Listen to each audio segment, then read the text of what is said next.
We're going to be here all day. We're going to be here all day, baby. I like this kind of party. Welcome back to the Wayback. I am Ryan Sickler on all your social media. I want to start this episode like I start them all by saying thank you. Thank you for supporting everything and anything I do. You guys are the best. And if you want to help this show out, this show's been, you guys seem to really be digging it. It's doing great. I would love it if you go over to Apple and give it a 5-star review. Help starting to get a little traction over there. Let everybody know what's up. All right, now, this is a guest here I'm sitting in the Wayback with today that I couldn't wait to get on this show. It is made for him. When I just even started thinking of this concept, I'm like, this is the dude that can't wait to sit in the seat with. Ladies and gentlemen, here he is, Steve Simeone, everybody. Welcome to the Wayback, buddy. It's so good to see you. It's the best. I'm so you're happy human to be here. Prozac. I love it. Haven't seen you since Tampa. Yeah, that was awesome. We had great shows in Tampa. So much fun. Yeah, you were saying before we recorded, so you literally have babies in your audience? Yep. But my favorite are the old people. Yeah. Because like I'll do all ages shows because that's like one of the ways I try to sell tickets because these clubs are like, we're not moving tickets. I'm like, make it all ages. And they're like, what? I'm like, let's do an early show, all ages. And it's usually families that come out because comedy's so popular now. Little kids love it. But when I do all ages in Florida. Is it working? Oh, yeah, but it's usually senior citizens, and that's my demo. Like grandmas, they're like, he's adorable. Listen, man, I say all the time, I just have such a soft, warm spot in my soul for old ladies who love sports and play cards. They're the best. It's my grandmom and her sisters. 100%. I'm talking shit. And Dude. each one of them was a different lady. Like my grandmom walked the line of, hey, proper, and like I know when to let loose a little bit. Yeah. Aunt Margarit was smoking and dropping. Watch this mother Ryan. He Dude, cheats. I'm like, they're funny. so different. My dad's mom was Margarit, was her name. She was a complete, everything she said and did was hilarious. Yes, everything. And she was so different from my mom, who was I had an Irish grandmom and an Italian grandmom. And my Irish grandmom she moved in with us when I was 10. I had same. Yeah, we'll talk. Go ahead. Oh, dude, it was but the best was like we would do family dinners. And some people just have funny bones. My gram just had funny bones. And she would say things completely inappropriate, like to an 11-year-old mind. Like, yeah. I remember once, like, okay, so it's me, my 3 brothers, my parents. Thank God I grew up in a house where most of the time we did family dinners around the table together, right? And it was always like, what's Graham going to say, right? And I remember, like, I'm 11, maybe 12 years old, and she's mad about something. And my dad's like, Bob, what's the problem? She goes, I think it's a disgrace. And we're all like, what? I think it's a disgrace Mimi had to trim her own bush. And we're like, guys, keep it down. It's not funny. Your mother shouldn't have to trim her bush. My older brother, like he was the fun. Yeah. And he's just, what do you mean she had to trim her own bush? By the back door. And he's like, Mimi's bush was covering the back door. Yeah, she had to take out the clippers and trim it herself. Well, you would think Russ would help her, but with 3 young men in this house, I can't believe your mother had her die. And he's like, stomach's ripping open. Dying. Yeah. And my big brother said, was her bush big? Please, I cut my eye going in the back door. We're like, dying. So my grandmom and her sister, Aunt Marguerite, was the one. So then there was I think there were a total of 12 brothers and sisters all in. So and maybe school. 2 died at birth, back then. She was the one of the sisters, like I said, smoke, talk. And I just used to love to talk to her because everything was sarcastic and funny. She was always bringing heat. Always bringing heat. Like if you said something, it was a smart comment. I don't know why this one stands out in my head, but one of their siblings had passed away, and we're driving the Aspen station wagon that we have. That was her daughter's wedding limo, okay? It's been passed on to us now. My dad's driving it, and then it becomes my brother and my first car to learn. Oh, right? That's awesome. So we're like 14, and we're all going to, it's my brother and I are 14. My brother Todd's probably 10, 11, and my dad's driving. My little brother's in the Wayback. Yeah. We got Aunt Marguerite up front here. We got my brother, my grandma in the middle, me. Perfect. Little brother in the Wayback. And we're driving to Tyrone, Pennsylvania to go to one of their siblings' funerals. And we're not sure where we got to go. So there's a map. You remember you got to use a map. Paper maps. We're going on a map. And there's so much in this glove compartment The Aunt Margaret, my dad's like, get the map out of the glove compartment. Aunt Margaret's, by the way, smoking in the car. No one else smokes but her. You know what I mean? But too fucking bad. We all are smoking now. You know what I mean? Nobody knew about secondhand smoke. She just, we're on the highway, so you can't roll windows down on the highway like that. But she's just smoking, got the cigarette hanging in her lips, and she opens that glove compartment. There's so much shit in there. She just goes, Jesus Christ, you need a fucking map to find something in here. And I started laughing, just like it was that nonstop. You know what I mean? Cigarette, but meant it. 100%. Didn't even try to be funny. Just that's who they were. Just real characters. So fucking funny. And then when I had to move in with them, after my grandmom died, my Aunt Marguerite takes me in. My own grandmom's sister takes me awesome. in. And she's raising her grandkids. She's got them.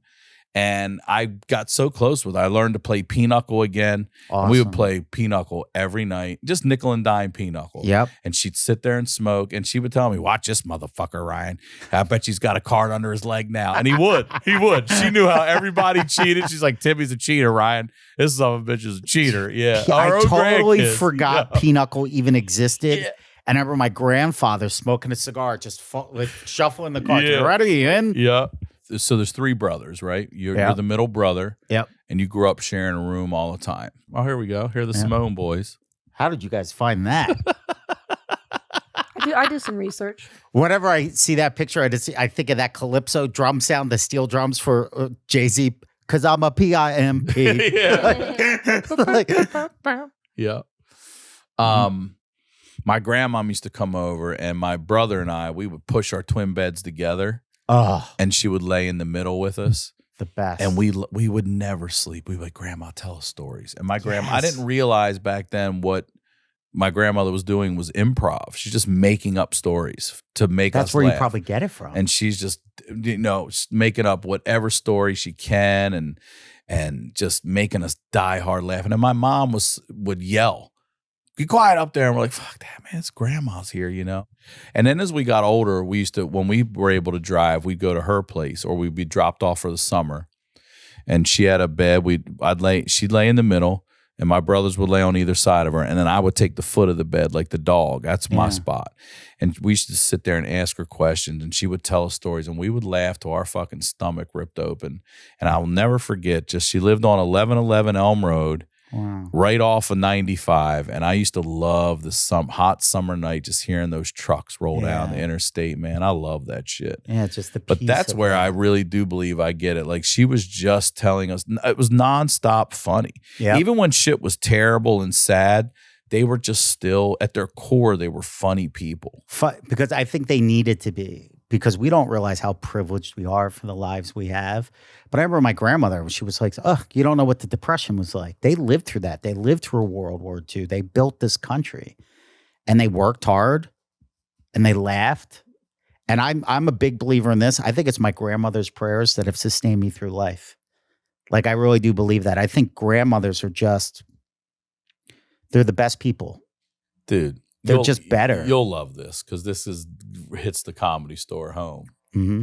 You know what's really scary? Lying awake at 2 a.m. thinking about that one time in high school you really blew it, or that awkward family reunion. We've all been there, mind racing, tossing, turning. You might not be able to turn off your brain, but at least you can have a great mattress, and that's where Ghost Bed comes in. They're true sleep pros with over 20 years of experience and more than 60,000 five-star reviews. Each mattress is made right here in the USA with premium materials that are truly built to last. They just introduced their brand new collection where you can choose from the Comfort, Signature, or Luxe mattresses, each available as either all foam or hybrid. Each includes Ghost Bed's exclusive Pro Core support layer, which gives you ergonomic zoned comfort that keeps your spine aligned. The real MVP, the patented cooling technology in their Luxe mattress, which they've dubbed the coolest bed in the world. The top layer is 5 times cooler than their starter model, plus it's stacked with gel memory foam and their patented Ghost Ice technology. You also get a 101 night sleep trial, free shipping, and a 20 to 25 year warranty. Right now, Ghost Bed is hooking Wayback listeners up with an extra 10% off. Just head to ghostbed.com/Wayback and use code Wayback at checkout. That's ghostbed.com/Wayback, promo code Wayback. Sleep better, no time machine required. So Sam Kinison, we were in love with Rodney Dangerfield's special and Dude, Rodney. that was like those young comedian specials were Dice, everybody. oh my gosh. And Kenison's coming on. One of And, the you know, greatest he's things ever. outrageously loud and yelling. And if you haven't seen Sam Kinison, even today, it's still something you haven't really seen in comedy. A little bit of Bobcat was a little bit out there early on, but Kinison had this. And my grandmother was always one of those, like, she loved Johnny Carson. Loved Carson. And she would always tell us, my grandfather was like, I'm not watching this. I'm going to bed. She's like, you're going to miss Karnak. This guy's funny. And then one night, my grandfather stayed up. And she's like, fell in love with him. And then that was their thing. They would watch the Tonight Show together. That's Back then, there's like 2 channels, right? But dude, I watch old Carsons now. They're so funny. good. He was funny as shit. So Kenison comes on HBO. My brothers and I are watching. And we know we're not supposed to be watching this in front of grandma. But she's like, and she would do that thing like, I didn't know your grandma was there. Grandma's sitting there. We put it on. Great. I'm like, we're doing that. Put it on. Yep. So we put Kenison on, and she's just sitting and rocking her chair. And, he starts in that voice like this. So it's fine for a minute.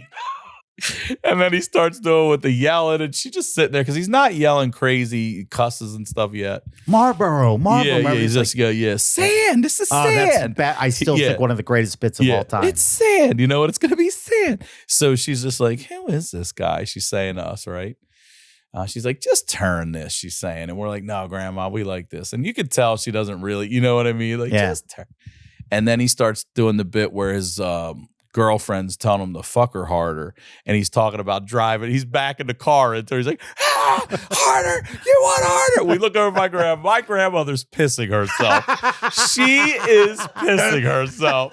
But doing this, turn it off. No, and loving every bit of Sam Kinison's wild ass because we're dying. And she had this laugh, man. She would do this laugh that got you laughing in a way. Like, I have a weird laugh. My grandmother would start. It was like an engine. She'd go, and then we're like, oh shit. That's how you do it. We're like, get her. Because if she got there, we could get her to pee or piss. She would be like, stop it. She'd go, and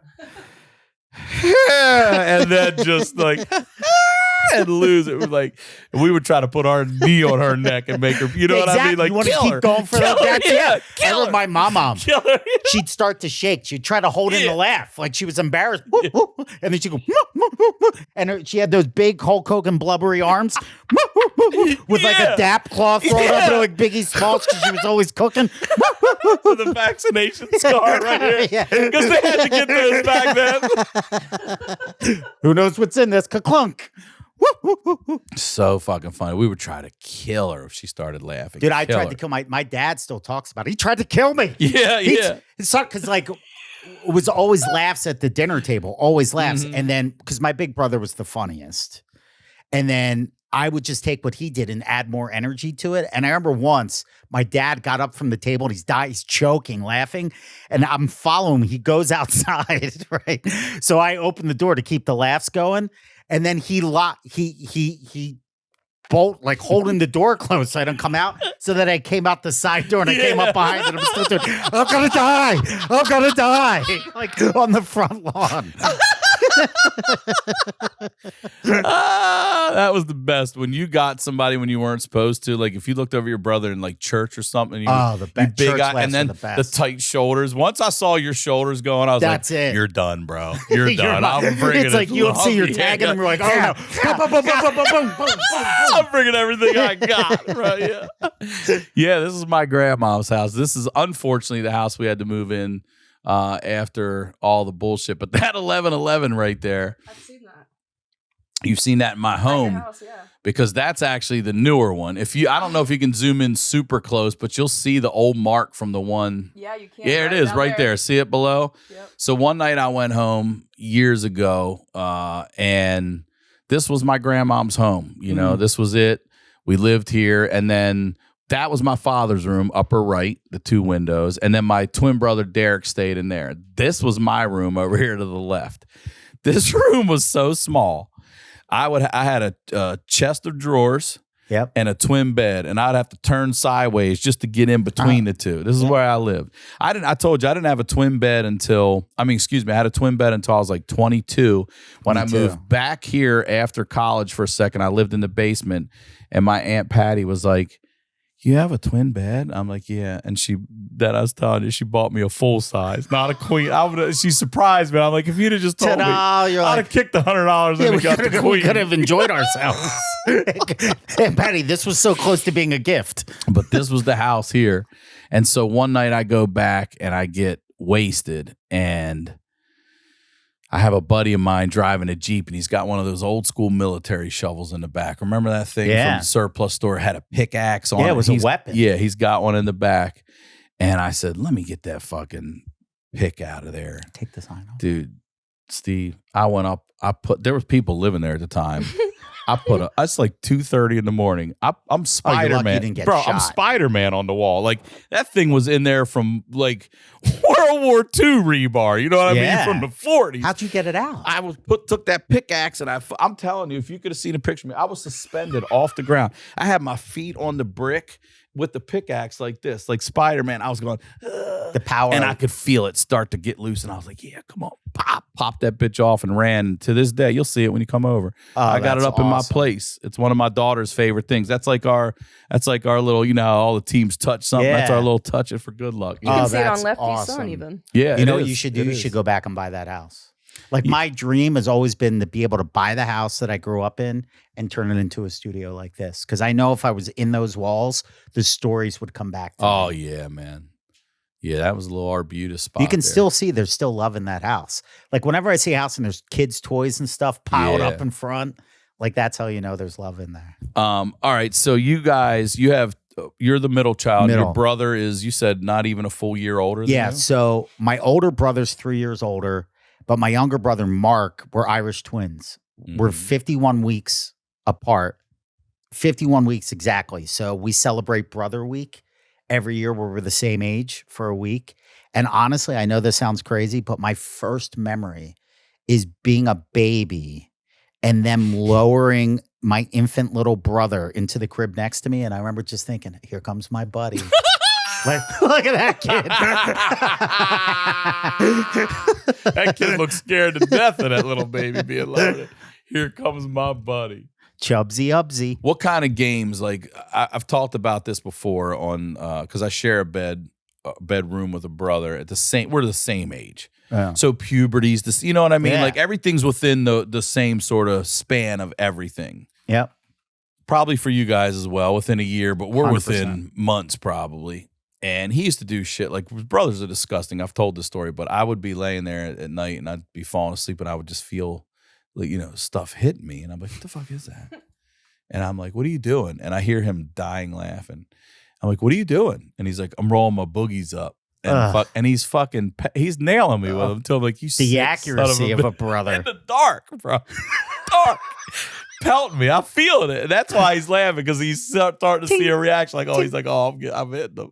Like, yeah, this asshole. Back left, that dickhead. Yeah.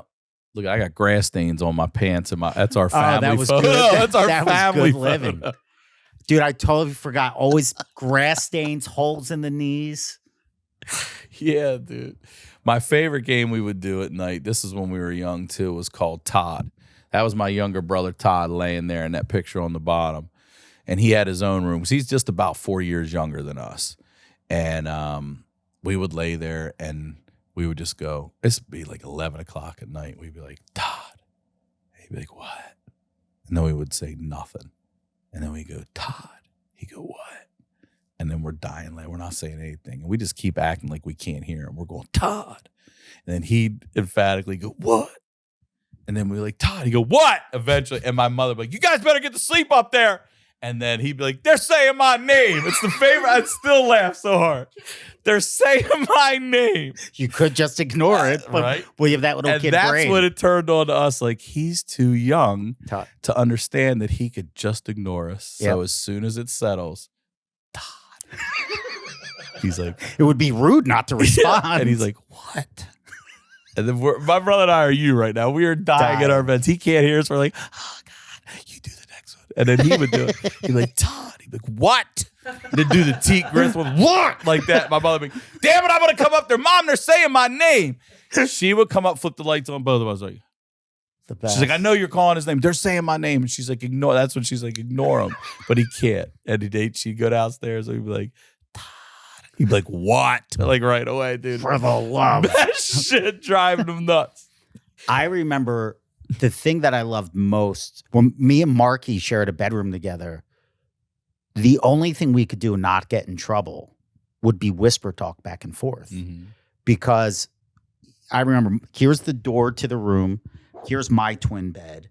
Then there was a window with a desk right here. And he really used it because he was like a smart kid, you know? I would just set up army men and like I never studied anything. And so it was bed, desk, bed.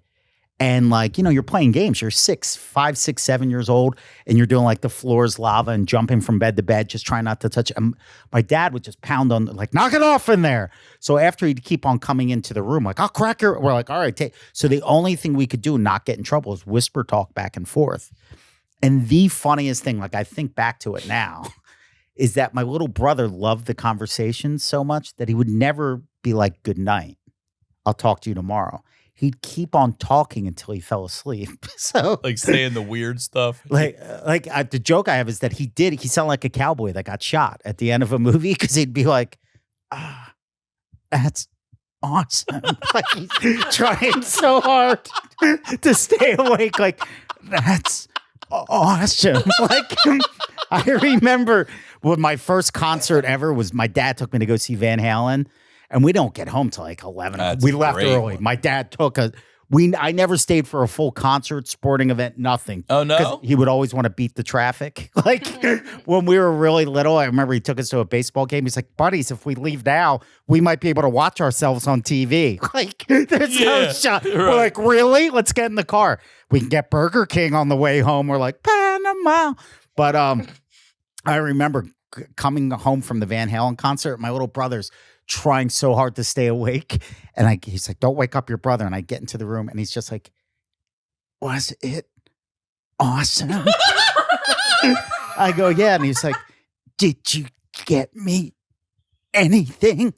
And Like I have a t-shirt. And I go, I got you a t-shirt. He's like, that's awesome. And as he's falling asleep, he goes like this. He goes, did Alex Van Halen light his gong on fire? Because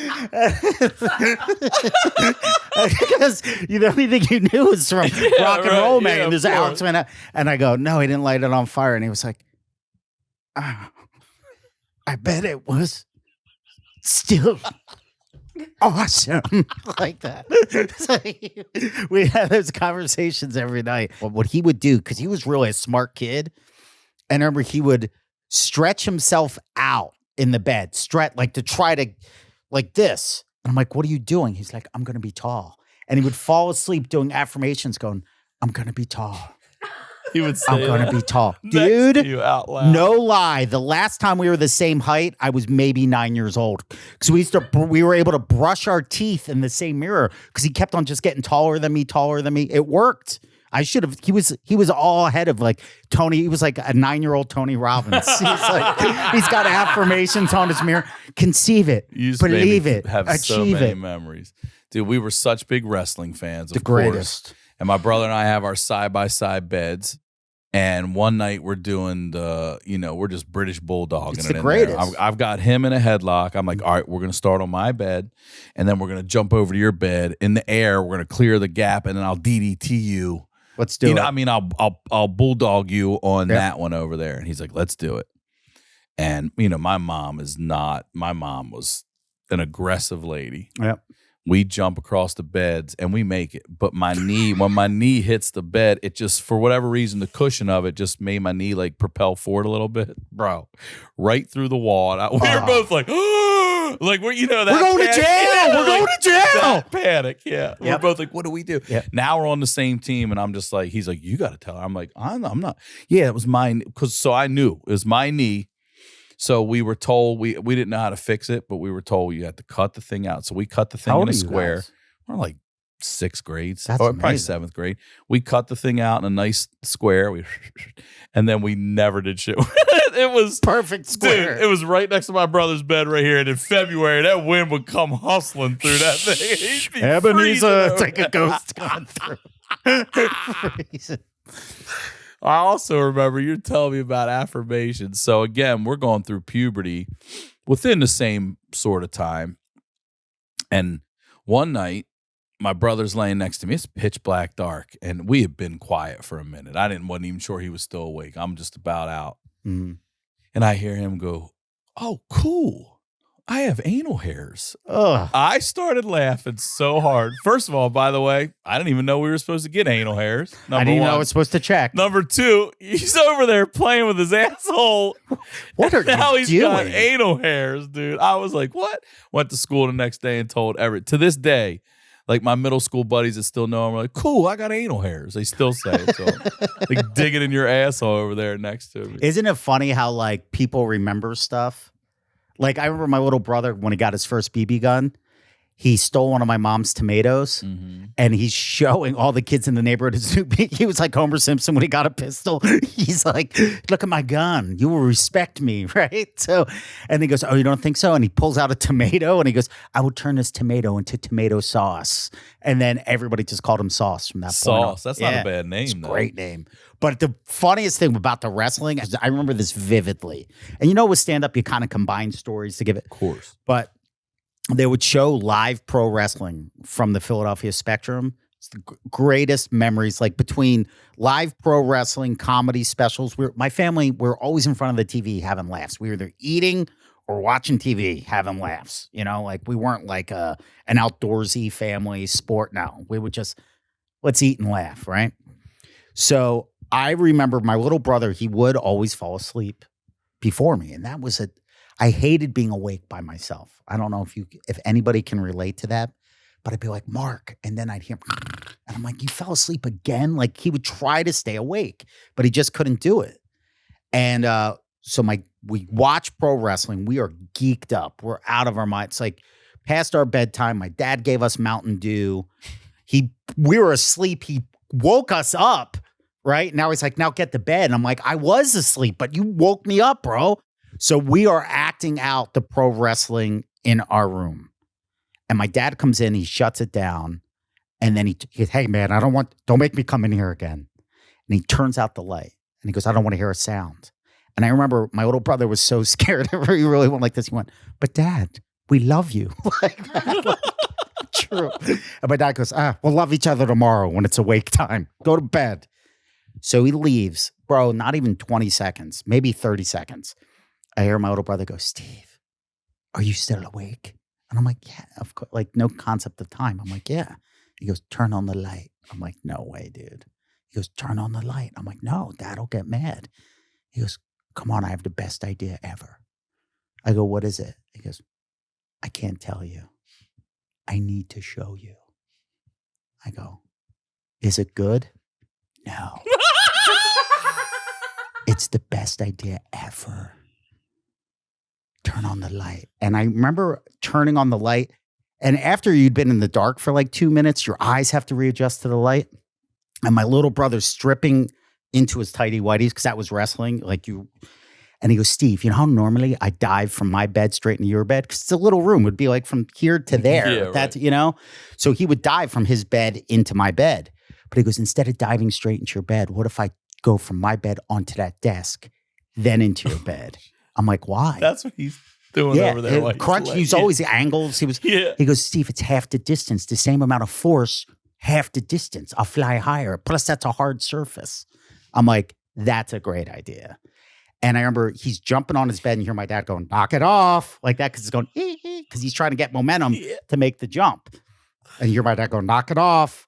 And then my little brother goes, I'm Superfly Snooker. My dad pounds the wall. He goes, knock it off. And Mark freezes. And then his eyes just went like this. He looked at me and he goes, I'm Superfly. And he jumps. He hits the desk. Immediately, I know we have a problem because he makes that uh-oh face. You know what I mean? Like you're going to slip on ice. And instead, he bounces. He's flying over my head. And he hits the back corner of the bed.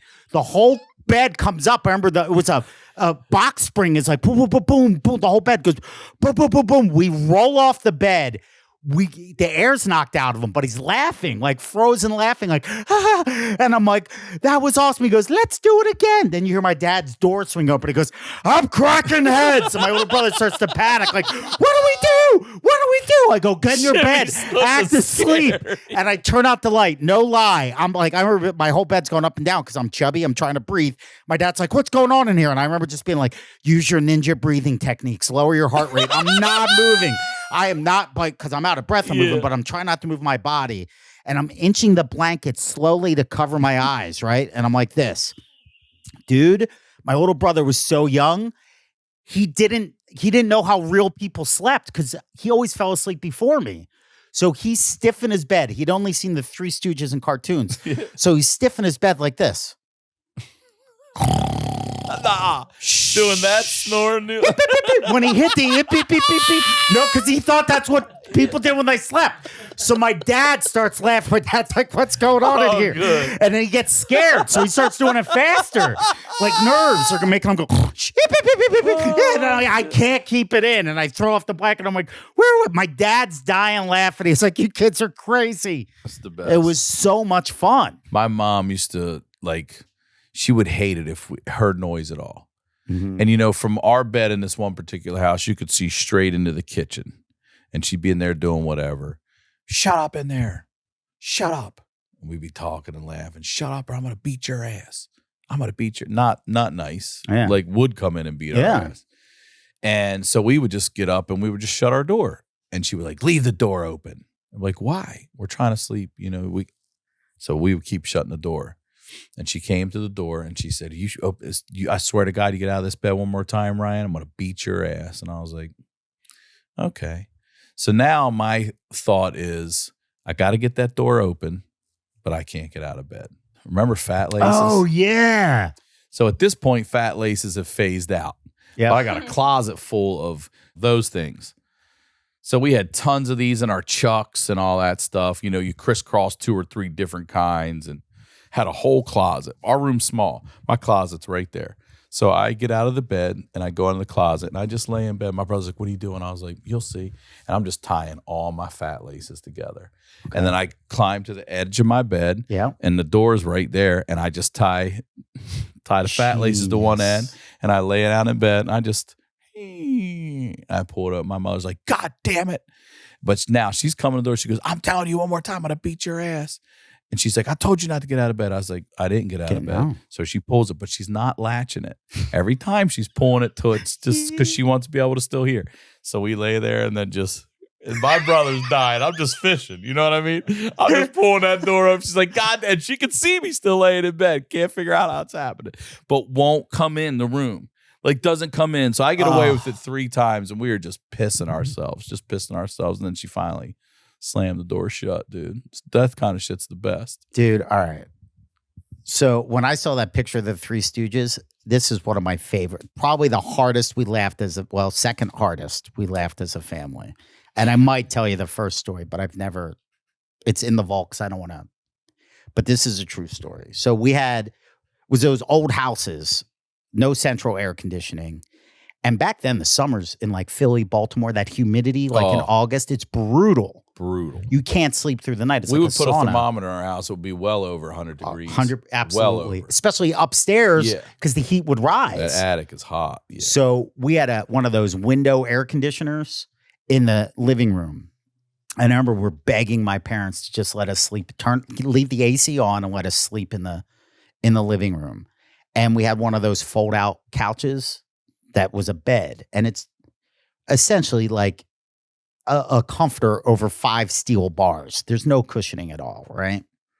Now, it was after E.T. It was the summer Return of the Jedi came out, because this is all real story.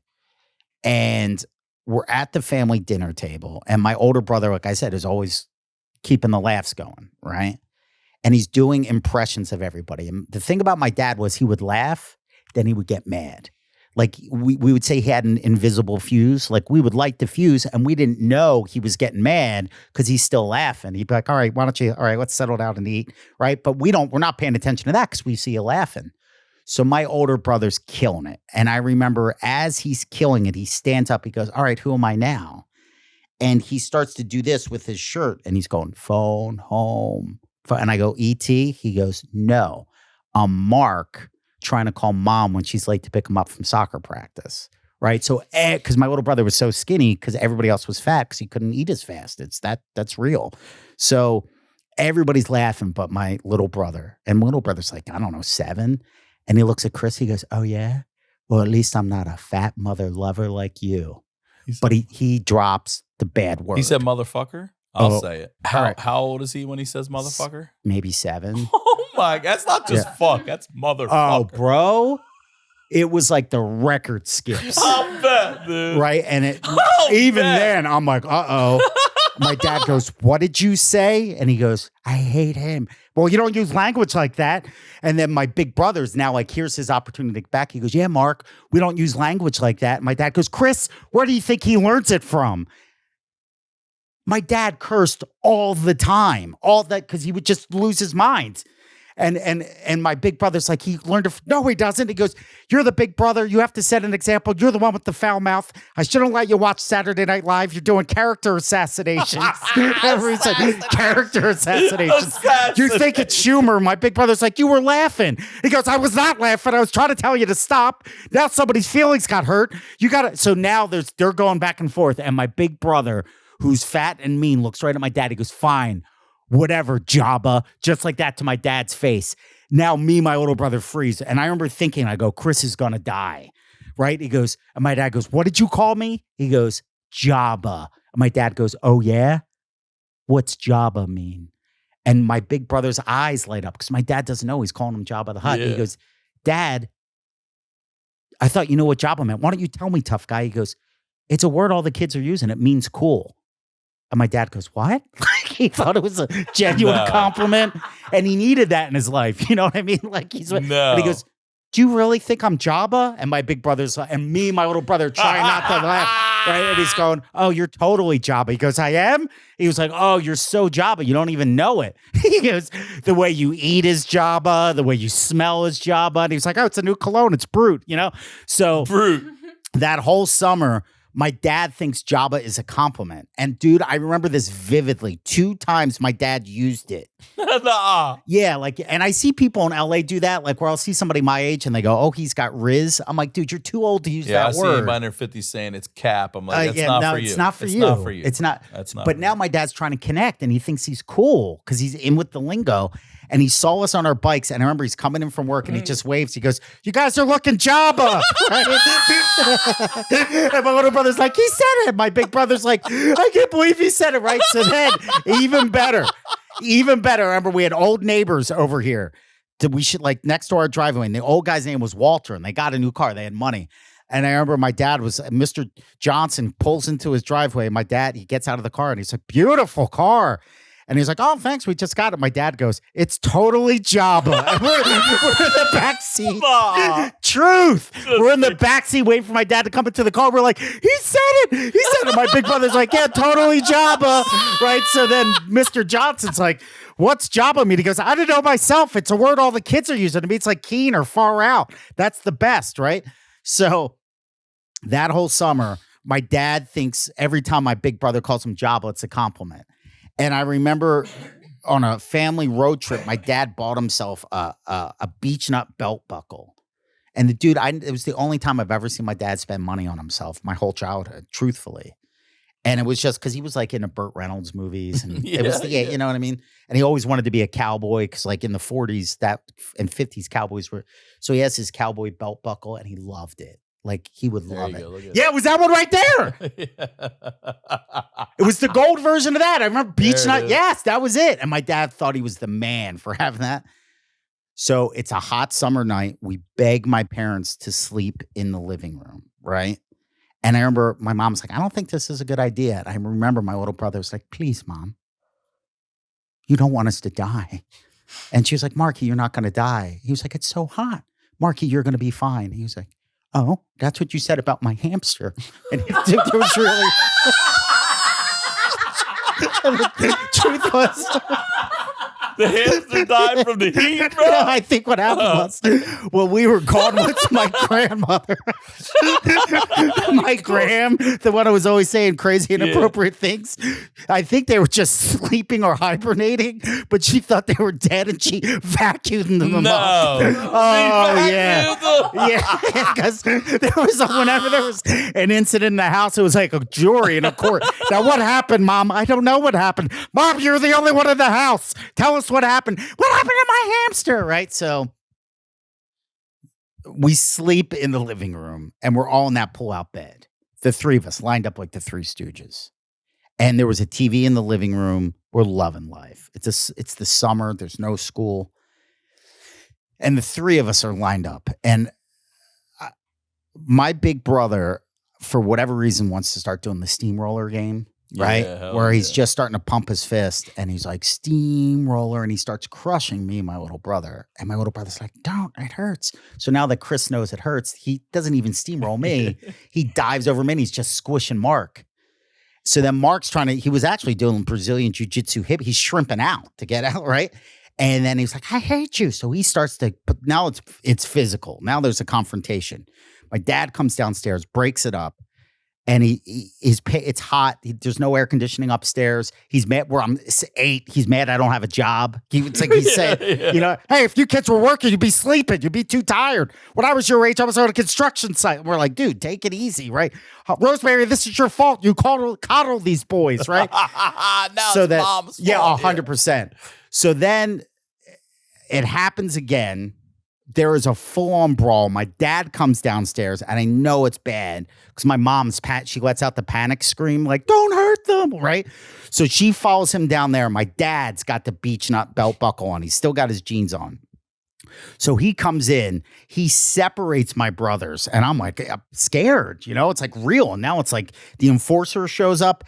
And soon as my dad separates them, Mark spits in Chris's face. So now Chris dives past and now he's trying to kill Mark. My dad throws him off and Mark goes, I hate you, you mother lover. So now my dad's like, Mark, how many times do I have to tell you don't use language like that? He goes, why don't you be like Chris and use new words like Jabba? Dude, my little brother's face lights up. And Chris starts to panic. Oh, dude, Chris is going, no. And he goes, no, he deserves to know, Chris. Now my dad's like, I deserve to know what? And Chris is going, no, Mark, I'll give you. Right, he's trying to bribe Mark. And he goes, Dad, Jabba doesn't mean cool. And he goes, yes, it does. No, it doesn't. And then Chris is going, yes, it does. Yes, it does. And Mark goes, no, Dad. Remember when you took us to see Star Wars? There's the big fat guy that had Princess Leia on a leash. His name was Jabba the Hutt. Chris has been calling you that to your face all summer. And you've been loving it. He's been just disrespecting you to your face, but behind your back, he's been laughing. And my big brother just starts taking off running. So now my dad chases Chris. My mom's chasing. Dog, you're gonna kill him. And we're all going, kill him. So my dad gets Chris cornered. And I remember he finally traps him like a rat. And he's going, I shouldn't. My mom's going, don't hurt him. Don't hurt him. So now my dad's trying to get his belt off, but he's too fat. He can't get the belt off. No lie. He's going, oh, come. Right? Mom's like, what you got? And we're all trying to grab the belt. He's going, no, nobody's stopping me. This is your fault. And he can't get it off. So then Chris is like this, and he starts laughing. Then my mom inherited my mom's laugh. Her shoulders are going. I'm laughing. Mark's going, he can't get it off. He can't get it off. My dad's like, I'll hit all you kids. So then it's my dad in exhaustion. Now everybody's getting their So then my dad starts laughing. He goes, I can't get it off. And then my dad sits down. He can't breathe. And he goes, baby, you're right. I should lose some weight. It went from this close to being a vicious beatings all around to laughs. And then my dad's like, what do you say we order a pizza? Now we're just eating pizza, being a happy fat family. It was the best. That is the greatest story. Dude, that was the absolute best. Oh, God damn, my stomach hurts. Oh, shit, dude. And the funniest thing about it is now still laughing and waving to the neighbors and shit. Carl looks My dad loved it. He goes, did you do the Jabba story tonight? I go, no, Dad. Speaking of pizza, you have one of what I think is the classiest, smartest all-time moves ever. Oh, yeah. And for those of you out there who ever find yourself in a situation like this is the move right here. Explain what you guys used to do when you, like, if there was a party or something at the house. So this is how it went.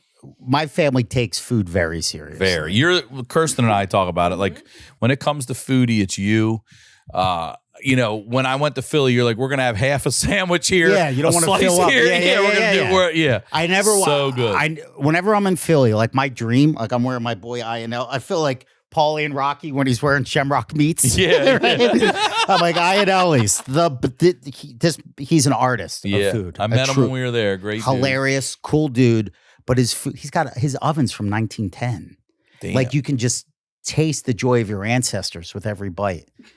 Like his food's incredible. So something like Iannelli's would be the top of the pizza chain, right? But being a fat family, you're not going to make the trip every time. Like the more special the occasion, the longer the drive to get the best stuff. Does that make sense? Yes. If it's Friday night pizza, we're going to go to Swarthmore Pizza or Coco's, something local. We got a communion or something. We're going to go out. Birthday pizza. Yeah, right. Birthday pizza every year was from this place called Pikas. So Pikas Pizza in Upper Darby. My dad would tell the story about when I was a little boy, it was just, they didn't even have seats. It was in West Philadelphia, and you would just go in, and Frank Pika himself would be making the pies. Frank Pika. My dad would, there was like a linnet, there was like a story. That's it. And there was like a, like folklore about this pizza. Mm-hmm. When I was this big and I saw them making the pizza, like, so it was a special occasion pizza. And it was a like 40-minute drive with traffic. And my dad, because he always wanted to get out of the house, you know, whenever there was a party or something, he's like, babe, I can't help. I got to go pick up the pizzas. He's gone for 2 hours, right? Like genius move. Now, that had been happening my whole childhood. And I don't know how old I was, maybe 13. And my dad's like, you want to come with me to pick up the pizzas? And I'm like, yes. Like, that's an honor. Like, I get to sit shotgun. I get to hang out with my dad. He's telling me stories. We're driving the Pikas. And he goes, I'll pick up for Simeone. And it was supposed to be like 2 pepperoni. We were such a fat family because we would always over order. So there'd be leftovers. So it was maybe supposed to be 2 pepperoni, 2 plain, or like my older brother like green peppers, maybe whatever. There's supposed to be a 4 pizza pickup. And the guy was like, Simeone, all right. And he puts Simeone. 5 pizzas. And I go, Dad, I thought there was 4 pizzas. And he goes, and I go, what? So he pays for me. He goes, I'm going to let you in on a little secret. I go, what? He goes, this one on top, I call that the car pie. I go, what? He goes, this is just for us. I go, what do you mean? He goes, it's my little secret. He goes, we eat this on the way home because we went and got it. And I'm like, what? And it was a genius move because I remember my dad would pick up the pizzas, bring them back to the house. And he'd be like, no, babe, let the boys eat. And my like whole life, I thought he was a gentleman. Yeah. He would crush a large pizza by himself on the car ride home. That's the move right there. The move. The car pie. The car pie. Steve Simeone, I love you so much, I love you man. too. Thank you for doing this. As always, Ryan Sickler on all your social media. Talk to y'all next week.